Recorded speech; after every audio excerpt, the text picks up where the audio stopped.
Welcome, everyone, to the Genetics Podcast. This is our third episode in the mini-series called Precision Pioneers, and I'm here today with Phil Vickers, who's the CEO of Faze Medicines. Welcome, Phil. Thank you very much, Patrick. Glad to be here. The provisional theme for this episode is running towards challenges, because when we caught up ahead of this recording, it became clear to me that your career has really been a series of taking on new challenges, and then once you've conquered those, moving on to something different. So I'd love to actually take your career a little bit chronologically. You started working on applying molecular approaches to drug discovery, and you have a background in molecular biology. I'd love to hear in your early career how the approaches to drug development evolved. In particular, I think you were working during the advent of DNA sequencing, and there were all sorts of questions about patenting gene sequences and things like this. So I'd love a little bit to just talk about how you got into drug development and discovery in the first place, and how things changed during your early years working on common diseases. Yeah, thanks. So backgrounds in biochemistry, and traveled the world to kind of, for traveling the world's sake, but also to kind of expand my experience in biology. Did all my undergraduate in England, my postgraduate studies were in Canada, and at the NIH, sponsored by Merck. And Merck offered me a position to join them in, seems like a long time ago now. It is, actually. So it was the late 80s when I joined a small place called Merck Frost in Montreal, Quebec. And, as I look back, it was an incredible time to join the industry in the late 80s. When I first joined, I would say the focus was largely on classic kind of small molecule medicinal chemistry, drug discovery. We would test those drugs in animal models of disease.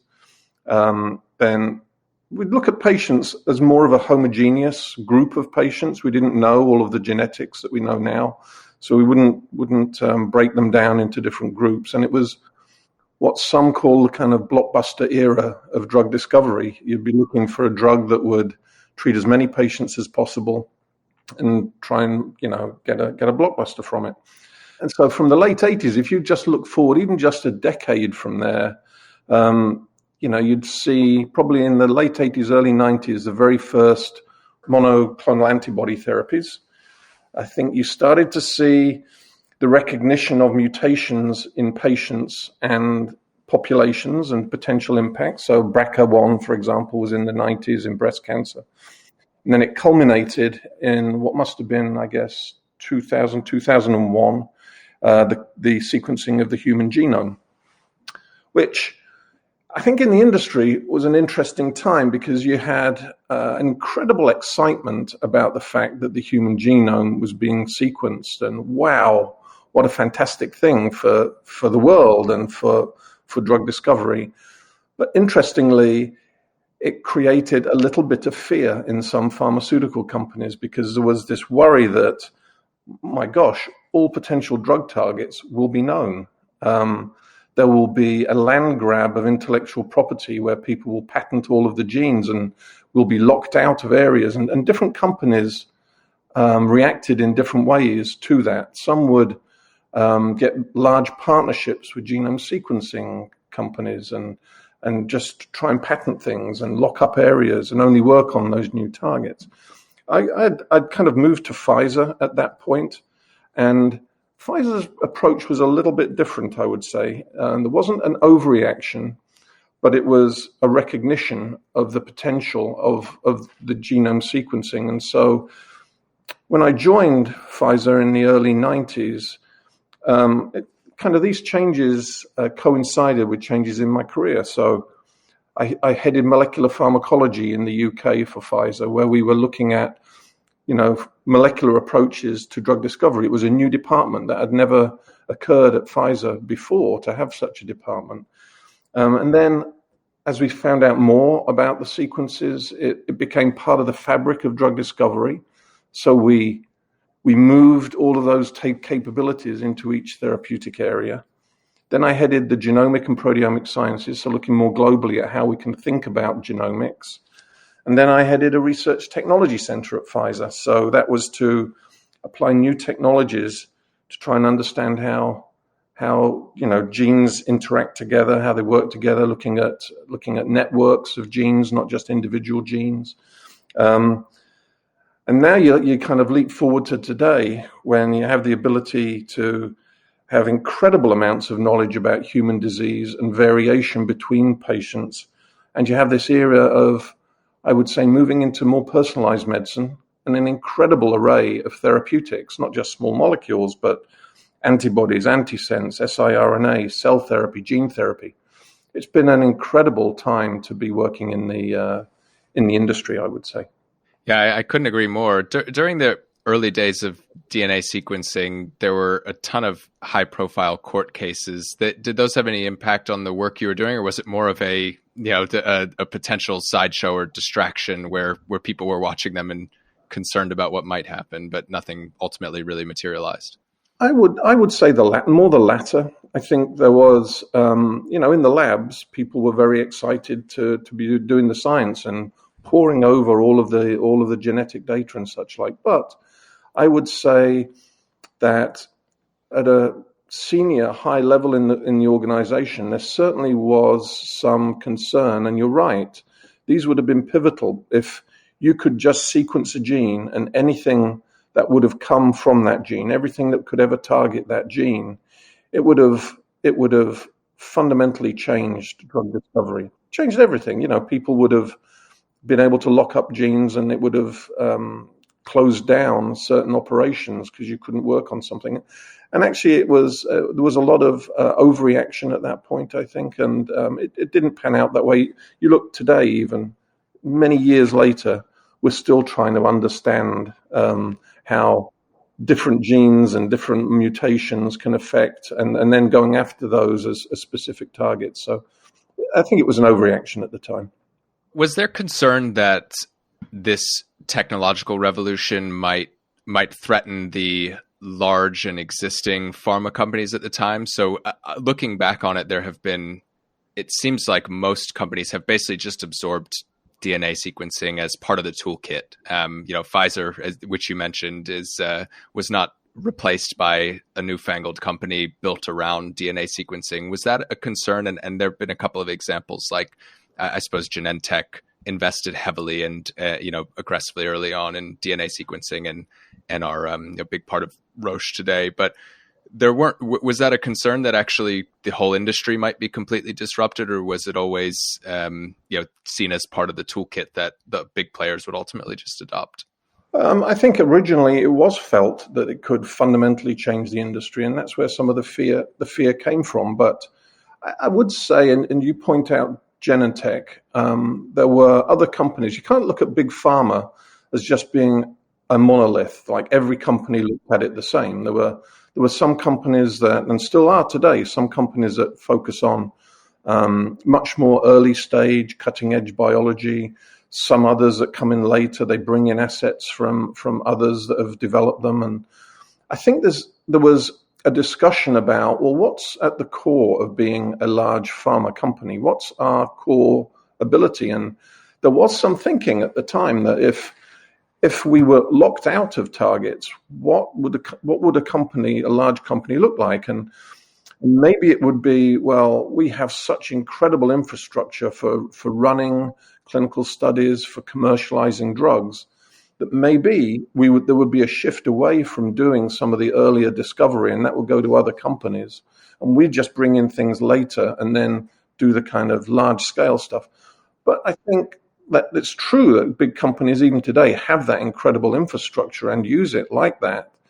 But there's also a lot of really good early research that's still being done at those big companies as well, I think. So, after working for a number of years in common disease and I think primarily large pharma, you took a big jump into the world of rare disease.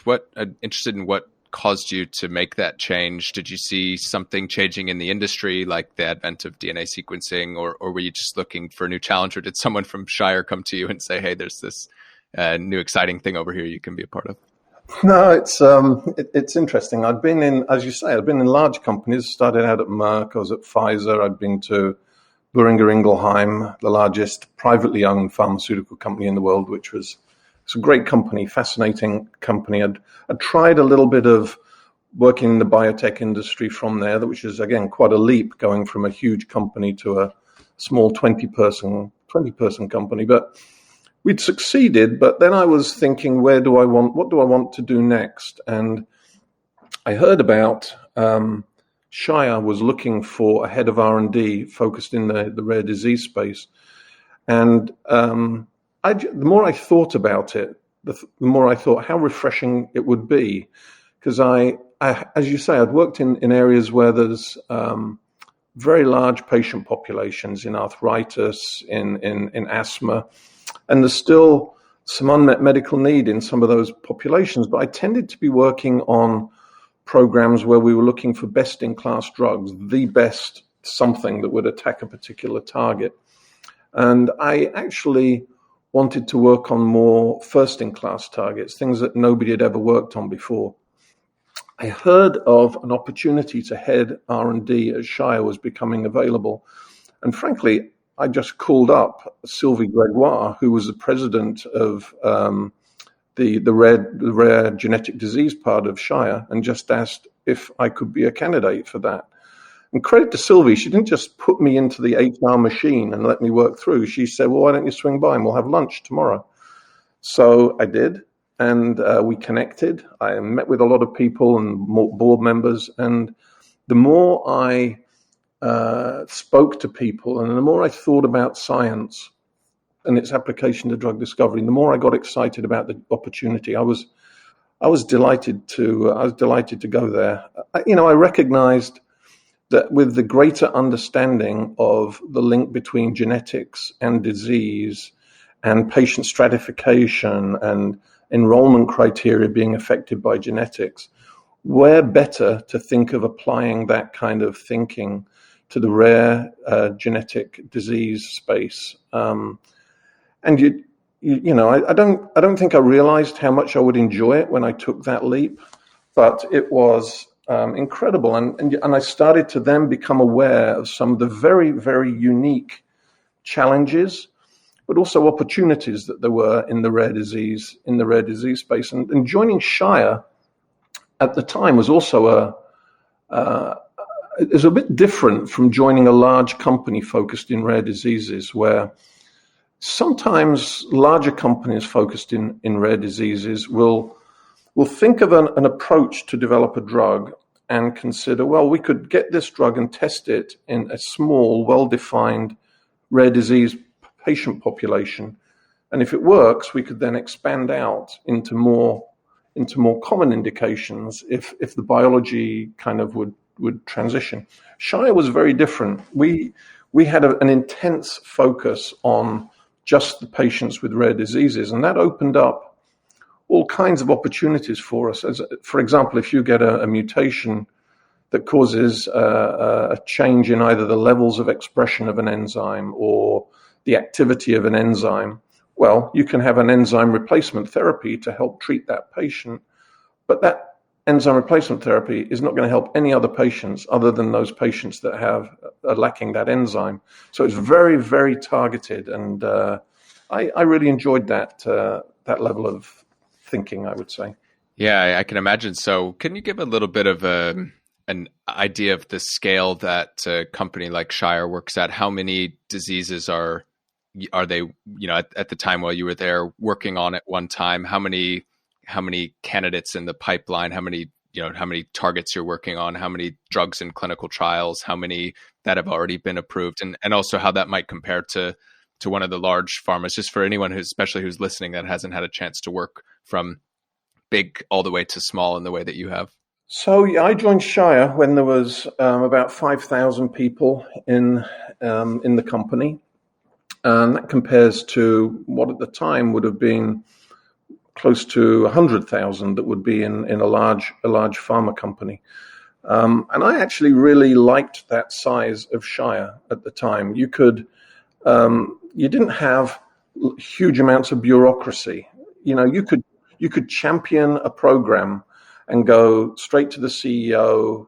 Even people working in the labs, if they had a great idea, they would come to me as I headed R&D. I'd talk about it with Sylvie Gregoire, president of the rare disease, and then we might speak to the CEO. But there was a real chance, if you had a good idea, to be able to influence what you did.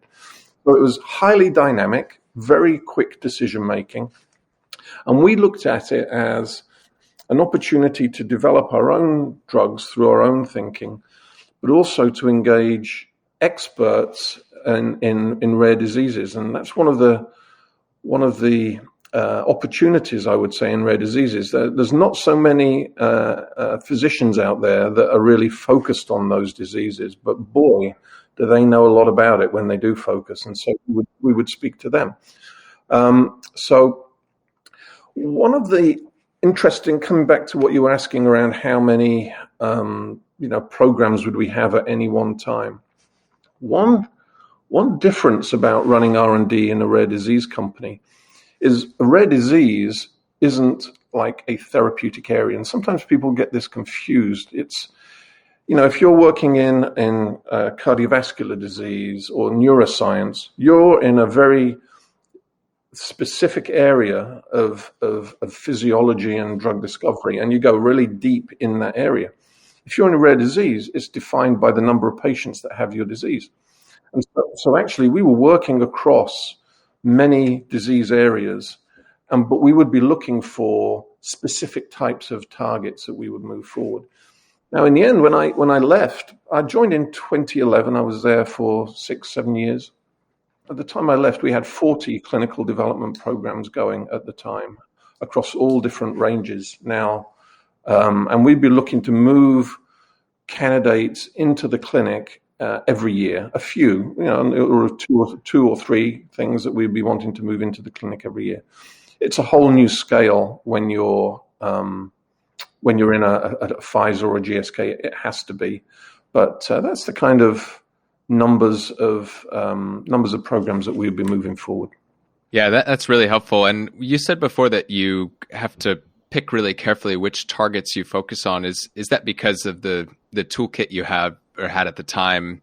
You're only able to really drug some fraction of all proteins. I wonder if you could tell a little bit more about what the limitations are if you have a rare disease that affects a certain kind of protein or in a particular tissue.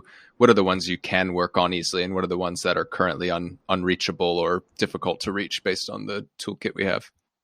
So genetics, thinking about the genetics of disease was very important to us. So we would have certain criteria that we would weigh up as we were thinking about which kind of targets we would work on. And kind of confidence in rationale would be one of those. So if we have an enzyme replacement therapy, if we have a small molecule that hits a particular target, what's our level of confidence that we have that this would actually have a meaningful benefit to patients? And so one of the factors in that was the genetics associated with the disease. How clear was the genetics associated with disease? And so we looked into the genetics as a key factor for considering where we'd go into. And so there would be some, we had a significant franchise in lysosomal storage disorders and mutations in enzymes that were associated with lysosomal storage disorders. And in a number of cases, Fabry disease, alpha-galactosidase, Gaucher disease, glucose cerebrosidase, Hunter syndrome, idosulfase, you've known over time that this is the enzyme that if you could correct the loss of the enzyme or the decreased activity of the enzyme, and if you could get your drug to where that patient needs that drug, you'd have a pretty good chance of success. And then we look at a wide range of other things. How could we enroll patients? How quickly could we enroll patients? How would you measure disease? Is it a rapidly progressing disease? Is it a slowly progressing disease? You can't have it too slow, or else you can't run a clinical trial within the time frame that you need to. But if you have a disease where the disease manifestations are very rapid, then you've really got to be able to be able to measure that. I would say, and so all of these things were important. What biomarkers could we use to be able to demonstrate our molecule was doing what we wanted in man. What would be the clinical endpoints that we would be looking at? What's the regulatory approval path that we think? And one of the beauties of working and challenges of working in the rare disease space is actually in most cases we were working in areas where nobody had ever developed a drug before. So you're not following a path that somebody else has laid, like you might do in a common indication, but you're actually needing to get people, and it doesn't suit everybody, but somebody who is excited by that opportunity to build a path rather than follow somebody else's path. And so the doability, the link to disease, I'll give you one example of, if I may, give you one example of something very, very specific in Hunter syndrome that I mentioned. You're asking what are some of the particular challenges? Well, you can develop, as we did, Elaprase, great drug, intravenous enzyme replacement therapy, will bathe organs, and actually had a tremendous impact on the lives of patients who suffered from Hunter syndrome. It changed them from being concerned about early mortality to having a more fulsome life. The problem was that if you have a mutation, you get that same mutation throughout your body. And if you have an enzyme replacement therapy, it can't cross the blood-brain barrier, so cannot bathe the brain. And so while the general manifestations of the disease might be treated well, the capabilities, the CNS manifestations of the disease progressed.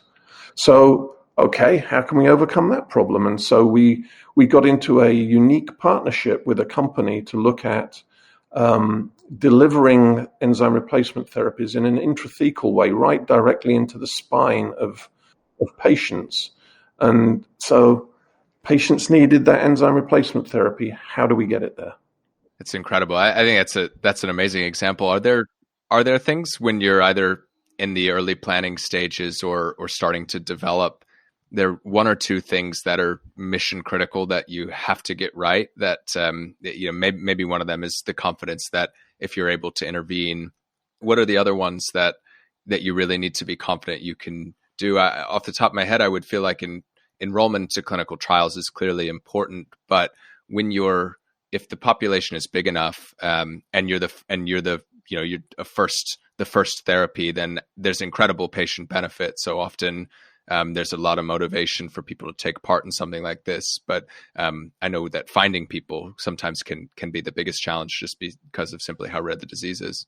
You're right that enrolling in a clinical study is challenging. There's no doubt it's challenging, and you have very few patients spread across large geographies. One of the challenges in the rare disease space is that they have what many refer to as the patient odyssey, where they have these unusual disease manifestations, and the parents recognize there's something that is not quite right with their child. They can't put their finger on it. They go to their GP, who may have never seen anybody with this, and they can go for years without getting the correct diagnosis. And actually, when they actually find out what they have, it can be life-altering, just knowing that there are other people with this disease. But if you then want to enroll a clinical study, you have these few patients spread out all over the place. So you have to run your study in a different way. You may have to fly in a patient with their family into a clinical center somewhere, which you normally wouldn't have to do in a clinical study. But I would say operationally you can do it. But I would say one of the biggest challenges for us was setting aside the operational stuff. How are you going to measure the benefit to patients? Nobody's ever done this before. And so, there's scientific thinking around that. There's engagement of key opinion leaders. And then you have to think, okay, how will we measure it and can we measure it? And then what you don't want to do is a great job on that. And the regulators say, actually, we don't feel that is critical. And so you need to engage regulators early, and if you can, frequently, just to get that kind of dialogue going around what would be acceptable. So how are you going to measure benefit? If you have that much confidence that this will work, How are you going to measure that in the clinic? So that would be something that we would spend a lot of time focusing on, I would say. Right. So would that typically be through a series of natural history studies? Is that and working to establish with patients, the scientists and physicians who work in the disease, what can we measure that correlates with the things that are important to people? Exactly right. And I think the links to patients, particularly in the rare disease space, is incredibly important. We would always, in fact, we never had, when I was at Shire, we never had a single leadership meeting where we didn't, at some point in that meeting, get an engagement with a patient or a caregiver who would talk about the disease and the manifestations and how they first noticed it, and then what happened to them as that disease progressed. So in that way, and engaging multiple patients, you get a real sense for what are those things that would make a huge difference in the lives of patients. And then you can consider how could we treat that patient. You also get a sense of the incredible challenges that these patients and their families have and the costs associated with it. I will never forget, we were working in an area called epidermolysis bullosa. This is where there's a loss of a protein that's connects the skin of the patients, and the skin literally sloughs off these poor children. And so you think about how that would change your life. You know, you have to have, what caregivers can look after a child that has this? And they would spend literally hundreds of thousands of dollars a year bringing in blankets that are made of a special fiber which would not rub the skin of these children. And so that's got societal implications, but also cost implications for the family. And sometimes people talk about the cost of drugs, and they don't talk about the cost of not having drugs, both emotionally and financially to families. But we would absolutely engage patients. We would run natural history studies, but there was sometimes a tension there, because if you have sometimes what we do is run a natural history study as we were developing a drug. We didn't know if we were going to move forward with the drug into clinical studies, but we wanted to understand it. So we would sponsor those.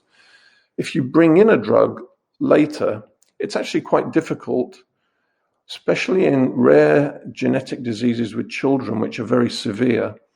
It's very difficult to run placebo arms on those studies, because if a child, has a very short lifespan, imagine being the family, the parents, where you're enrolled in the placebo arm. So you had to be incredibly thoughtful about how you would both generate data and how you could, from your own studies and also from the literature, demonstrate that what we were doing actually really made a difference in the lives of these patients.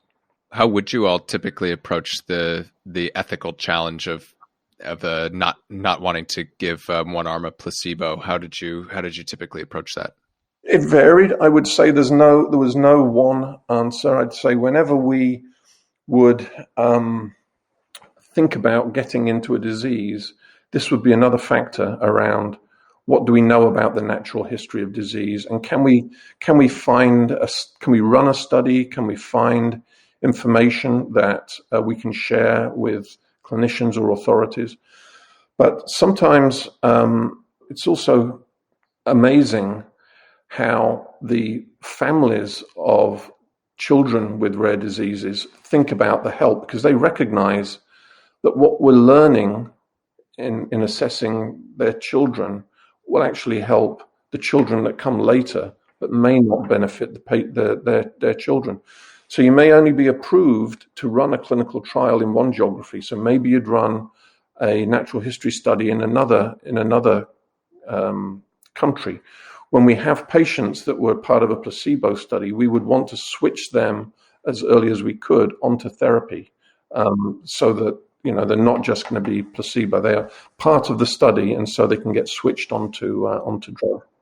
Just a staggered start rather than Yeah, that's really good. And you mentioned these challenges around costs, and I'd love to talk a little bit about this because it's one of the topics that is one of the biggest in rare disease therapies today. From one direction, we have the incredible new technologies and old technologies like small molecules, but the incredible cost still of R&D to get these to the point where they can go to clinical trials and ultimately to patients. So on the one hand, we have these costly medicines, but on the other hand, we had, as you mentioned, the incredible benefit to patients, some of which is capturable and modelable in the healthcare system to say we're spending X amount to treat someone who's sick, and we could spend Y amount to make them better. But there's this uncaptured cost as well, which in many cases is possibly orders of magnitude bigger. How do you all think about, or did you at the time and you today think about navigating this sort of Scylla and Charybdis of you've got to have a viable business to continue to develop drugs in rare disease, but also if you charge too much, then it creates a lot of ill will from the public and healthcare systems, and ultimately there's a concern of can the healthcare system cope with curing and treating every rare disease, and I'd love to get to that in a moment. But maybe the first question of how does as a Shire or other rare disease companies think about navigating this really difficult challenge? Yeah, it's obviously a hot topic. It has been for years and will continue to be. And of course, when we think about it, we are a business, right? I mean, we are a business, and as head of R&D, why do I get into a business? It's to be able to treat patients, and there's nothing better than when you can develop a drug from an idea, give it to a patient, and you profoundly change their lives. What an incredible jobs we have that allow us to do that, and that's what gives me a buzz. That's why I love doing what I love doing. But we run a business. We need to get drugs approved. We need to get return to our investors. And for me, the lens I look through that is if we get return, it allows us to plow an enormous amount of money into R&D to develop the next wave of therapies. So, I don't apologize for, when I'm working in companies, for wanting those companies to be healthy so that we can treat more patients. But you've got to get the balance right. You've got to get return to your shareholders, to your investors. But you've got to get, there's also no value in developing something that nobody can afford. There's no magic answer to this. We all know the incredible cost of developing a drug. We all know as well that, of maybe for every 10 drugs that go into clinical studies, maybe only one comes out at the other end. So you've got to cover the cost of all the clinical studies of the others. So in the rare disease space particularly, the cost of developing a biologic, so say you're developing an enzyme or an antibody, the cost of developing that enzyme itself, the manufacturing, the understanding of it, the testing of it, is actually pretty much the same as it would be for a large indication. So your base cost is the same. You'll run smaller clinical studies, that's for sure, but they're more difficult to interpret, but they are smaller studies. But you've got you've got considerable cost, and you've got a much lower number of patients that can get your therapy than in a common indication. And so I don't think it's there's no doubt that you're going to have to charge more for a drug that treats rare disease than a common indication. I don't think that will ever change. But I like the way that authorities are starting to wrap their heads around this challenge. So, for example, you're right that even NICE in the UK is looking at what's the 5-year kind of cost of direct cost offsets if you provide benefit. Well, and ultimately, I'm on the board of a gene therapy company called AvroBio. If you can at an extreme have one and done, you treat a patient, and for either ever or for a long period of time, you actually treat the disease. Calculating, as you mentioned earlier, kind of what does that save you? And I think it's considerable. And so they do factor that in. I also like the thinking around risk sharing models. So if you have a drug which might be even a one and done gene therapy, but you don't. There's the opportunity that you get paid over years. If it Only if it works, works, right? right? Exactly. Yeah. And so, can you monitor that over years? And if those positive effects are maintained, you'll keep paying. But if they don't, you won't pay. That kind of, I like that kind of thinking around risk sharing that people are starting to wrap their heads around now, I think. For sure. Yeah, it seems like for a long time the incentives have been misaligned, and it feels like we're starting to get a little bit of a better alignment around incentives between, clearly we want patients to get better, and we want to not bankrupt the healthcare system, and the companies developing drugs need to continue, like you say, to be able to invest in R&D. So getting those all pointed in the same direction is really the key. Exactly. And I think it's truly, you want a win-win-win. You want to have a win for the company so that if they're successful, people will still invest in them. You want to have this incredible win for the patients and their families. And then if you can have a win because, the payers, be they governments or insurance companies, actually you offset their costs. I think there is the opportunity to have a win-win-win, but it's not easy, and it's obviously a hot topic. Yeah, absolutely. I'd love to transition that into your next challenge, which was your first CEO role. So you moved from head of R&D and rare diseases at Shire into Northern Biologics. I wonder if you could tell me how that came about and how you ended up at Northern Biologics. Yeah, delighted. Thanks for asking on that. I've been at Shire for 6, coming on 7 years. I was very proud of what we'd achieved at Shire. The pipeline was much stronger over the time that we were there together. We got a lot of drugs approved. We had a much stronger pipeline. I thought the team was very good. But after that kind of time, I've moved around, as you can tell, a little in my career. And I think this kind of going towards the challenges, where the challenges are, is something that I really like. I like, you've got to be prepared for your next role, but I like having maybe 70% of what I'm doing I'm comfortable with, but 30% I'm kind of going into the unknown a little bit. And I kind of like stretching myself a little bit, but I didn't know what I wanted to do. And so I actually agreed with the CEO of Shire that over a period of time I would kind of wind down what I was doing at Shire. I left, and I purposefully went for a few months without engaging anybody about a potential job. I had no idea what I would do. I didn't want to have any calls from venture companies or smaller company, anybody. Just wanted a break for the first time in my life, and I thoroughly enjoyed it, to be honest. What did you do? How long was it, and what did you do? Probably, let me think, June. It was probably about 5 months, something like that. So it was good. So I could travel with my wife. We'd go on vacation. We'd relax. I wouldn't have to look at email constantly. I'd read a little bit, cook a little bit, watch some soccer. It would be great. So I thoroughly enjoyed it. But I thoroughly enjoyed it. But in the back of my mind, I knew that at some point I would go in for another role. But I didn't want to rush into something and then regret it. So I weighed up all kinds of things. Did I want to have an operational role? Did I want to join a venture company? Did I want to just be on boards?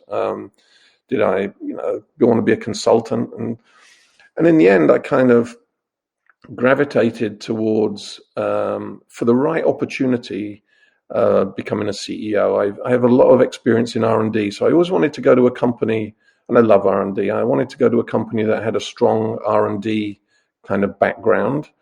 But I'd also been on company leadership teams. I was on the Shire executive team, so I kind of knew how to think about strategic issues for companies as well, and managing with boards and engaging boards. I've had some incredible mentors in my life, incredible mentors in my life. I worked for a year at the Metropolitan Police Forensic Science Labs as an undergraduate, and just absolutely loved the mentorship from a guy called Peter Martin there. And right the way through my career, I've had great mentors, and I've picked up something from each of them. They're all very different, picked up something, but I think I'd developed my own leadership style. So I thought, if I can find a challenge which has got the right kind of science, my R&D interests, the company is moving in the right direction, or I can help it move in the right direction, and I can apply my own leadership style, it'd be kind of fun to kind of head the whole organization and see if I can shape it.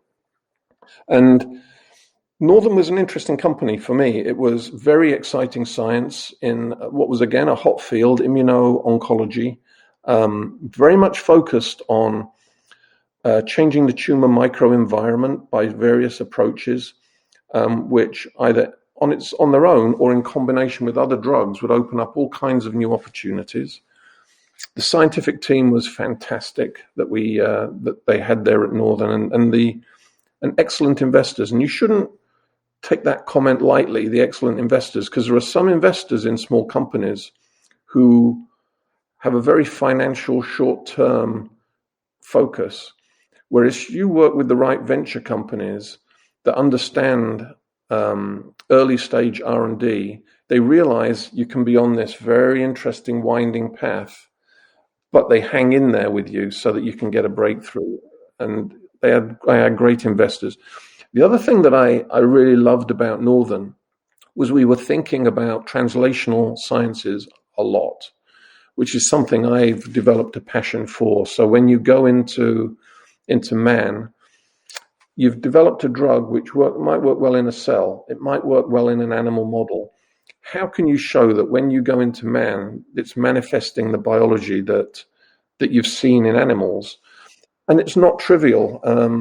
And so when we went into the clinic, we would not only look for classic kinds of responses in cancer patients with tumor shrinkage and such like, but we would take matched metastatic biopsies from metastatic lesions pre and post treatment and look in those identical biopsies for what on earth did the drug do in those tumors, and look at T cell infiltration into a tumor and macrophage population shifting, cell signaling changing exactly as we would have wanted to have seen based on what we'd seen in animals. And I think that's a very important thing that's going to be an increasing trend in the industry is that kind of thinking. And so as that data came out, pharma were interested in it and eventually acquired that asset. And that same thinking applied to our preclinical assets, which were also acquired. So after a couple of years, those assets moved off into a bigger company, and we wish them well. How did you approach that decision from the CEO position, whether you continue to develop independently as a company or whether you get acquired or join forces with another? Be interested to hear whether, I know in the industry there's a lot of companies, that is the path, because what we're developing here is going to fit in really well with something that's already existing, and they have the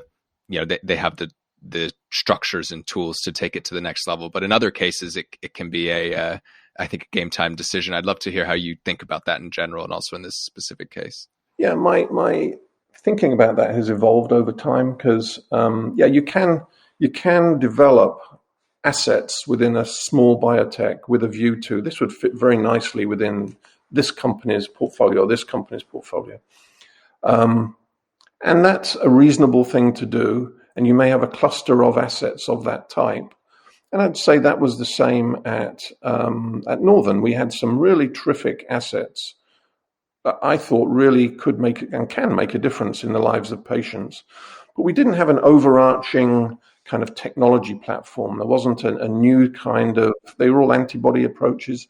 There wasn't an overarching new technology approach or an overarching secret sauce where we owned a certain biology. Good assets. In those situations, I think what we did was right. It was to move those assets to a point where we demonstrated efficacy. A company could then take those on, and efficacy and safety. Company can take those on, they fit in well with their portfolio. They've got far deeper pockets than we can have to kind of explore the biology with multiple clinical endpoints, multiple clinical indications, and try and get value from it that we as a small company could not have done. And, we will get benefit from that, and our investors will. Should that be successful, then the investors will get the return as those things go through the process. What I've currently moved into is a company which is quite different. It's a platform. And so I think there you have the opportunity. you can have platforms which are technology platforms, siRNA or antisense or whatever, or you can have platforms which are understanding a particular type of biology better than anybody else understands it, and then have programs that come from that. I think in that type of platform company, you have the ability to be able to own your own destiny a little bit more.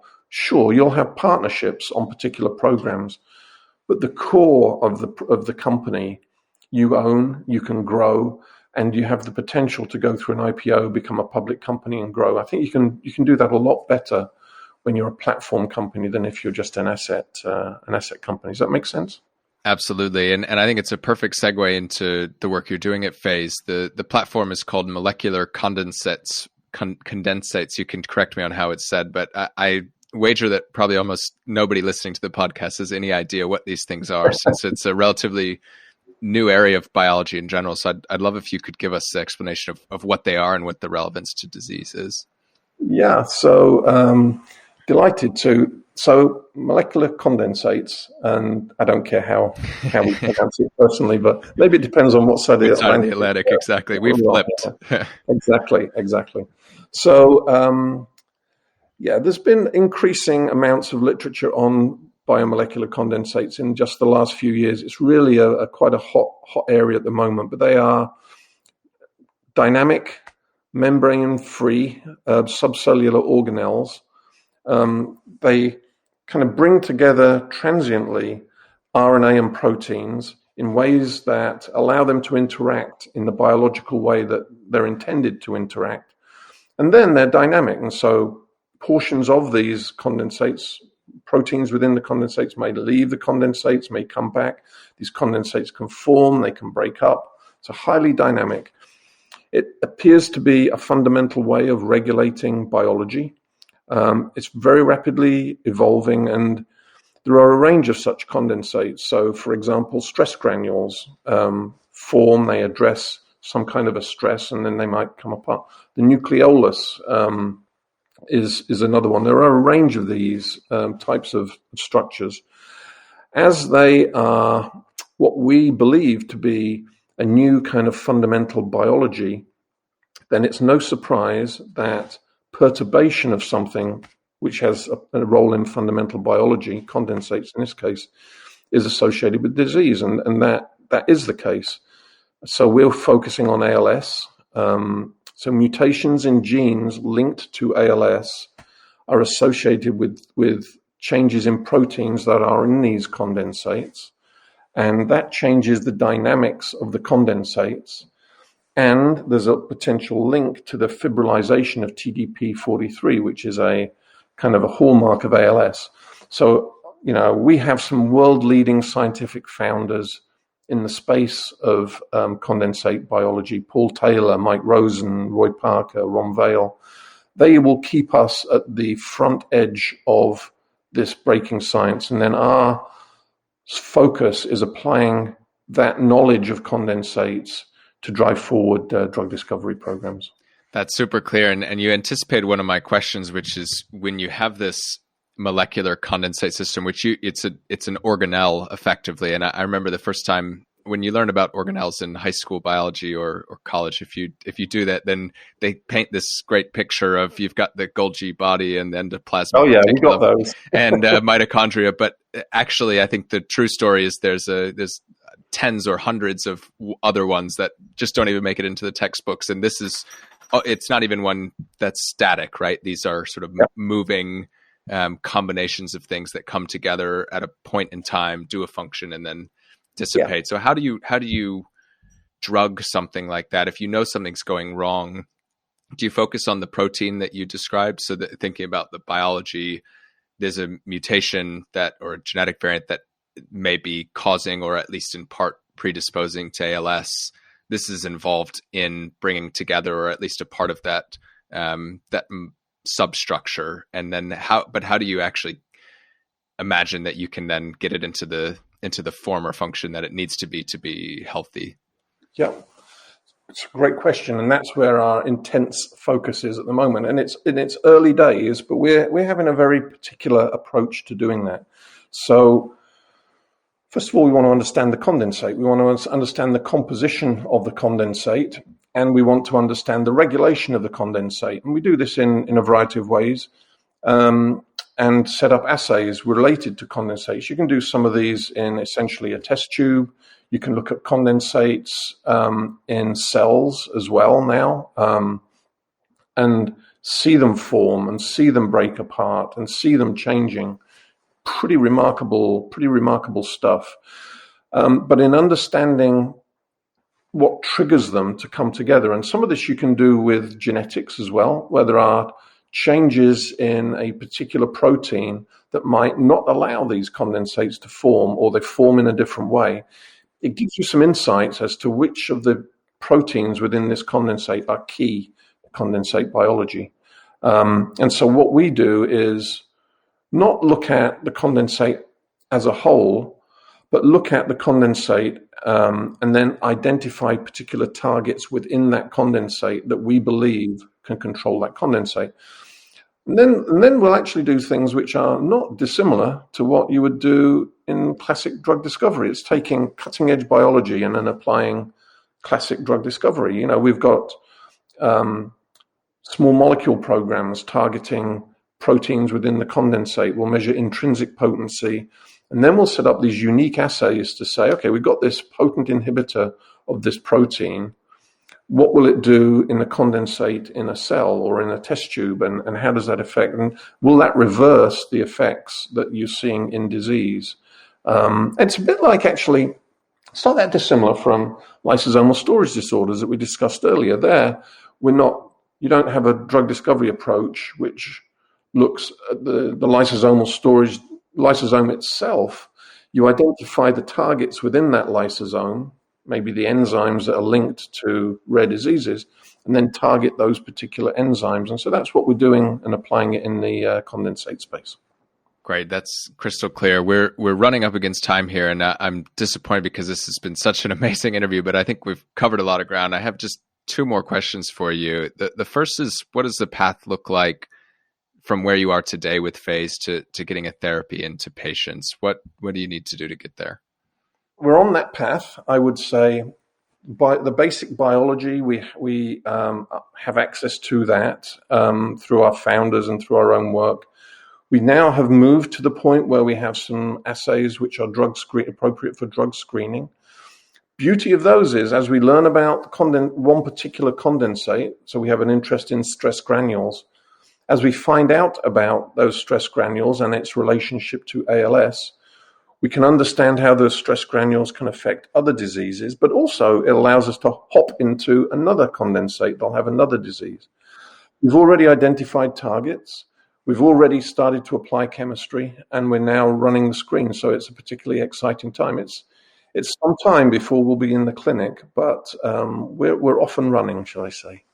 That's amazing. And one final question here, which is just more of a general one. I think that the world is on a long but fairly inevitable march towards personalized medicine. But obviously there are still many obstacles we need to overcome. I'm curious whether you agree that we're on the march towards personalized medicine, and if so, what are the biggest obstacles that you see to us delivering personalized medicines at scale in the healthcare system? I completely agree. I think we're already on this journey. I think it's, I don't know what's faster than a march, but I think it'll actually be faster than many will anticipate. You know, and the way I think of personalized medicine is these differences at the molecular, genetic, physiological level. Do they provide, between patients, do they provide opportunities for interventions that are kind of tailored to those nuances? And I think most people think about it as, well, this person has a mutation. Is there a drug that's going to particularly focus on patients that have this particular mutation? And there are examples of that already, and there's going to be a lot more examples of that. And people are developing, they're already in pipelines. The way people think about breast cancer today is totally different from the way people were talking about breast cancer a few years ago. And right. The same will be true of other indications. In fact, I would say, if we talk about rare diseases and common diseases, I think there's an argument, actually, a common disease is just a cluster of rare diseases that you put under the umbrella of a particular disease. Completely agree. But I'd say it's also beyond just targeting patients with a particular mutation. It's pharmacokinetics. You look at the warfarin story, for example, and it's these changes in drug metabolizing enzymes that affect warfarin. So it'll only work in certain patients. So it's not just intrinsic potency, it's pharmacokinetics, it's potential safety issues, and a huge, huge area that is a march. I don't know how long we'll take on this, is the disease prevention space. Absolutely. So, patients have mutations and it predisposes them to a disease. How do payers respond to that? How do healthcare providers respond to that? Are they prepared to treat patients who are predisposed to disease but are not yet manifesting that disease? That kind of goes against all practice, but could have a very profound impact on the lives of patients and actually save a lot of money. So I think there's all kinds of opportunities, incredibly exciting. And I think that the biggest challenges are actually the societal challenges, not so much the science. We'll deal with the scientific ones, but I think it's how do you deal with paying for a drug to prevent somebody developing a disease? What about pricing? What about privacy issues with respect to genetic data? So it's an incredibly exciting time right now, I think. I couldn't agree more. Well, thank you, Phil, so much. I really appreciate it. It was an amazing interview. I think we covered a huge amount of ground, and thank you so much for taking the time. Absolute pleasure, Patrick. Thank you very much for inviting me. My pleasure. Thank you for listening to this episode of the Genetics Podcast. If you enjoyed the podcast, we'd really appreciate if you left us a review on your favorite podcast player, or even better, you can tell a friend who you think might like it too. As always, you can reach us anytime at podcast@sanogenetics.com. We really love to hear from you all about any feedback you have, guests you'd like to hear from, or topics that you'd like to see us cover in the future. Thank you again for listening, and we'll see you next time.